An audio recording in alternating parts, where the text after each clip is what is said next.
Selangor has been recognised by UN Women as a caring state. Penjaga adalah wira tanpa jubah yang menjaga dengan penuh kasih tanpa mengira waktu.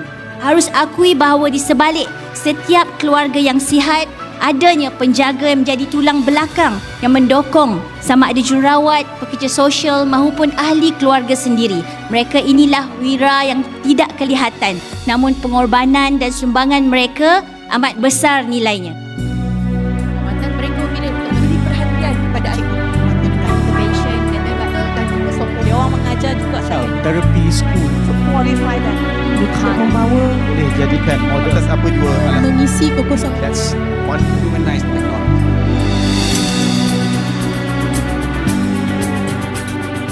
Care investment can create 3 times more jobs per ringgit than construction or other capital-intensive sectors.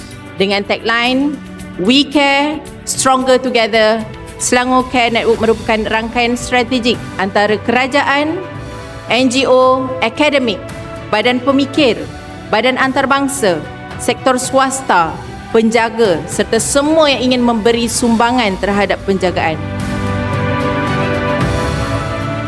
Dan yang paling penting, penjaga tidak formal seperti ibu, ayah, anak, jiran diberi sokongan sewajarnya agar mereka tidak terabai. Penjagaan bukan semata-mata tanggungjawab sosial tetapi juga sumber pertumbuhan ekonomi baharu kepada negeri.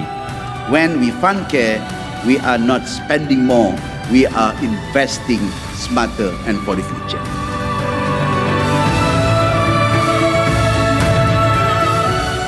Mereka adalah barisan hadapan yang memastikan warga emas, OKU dan anak-anak mendapat penjagaan berterusan.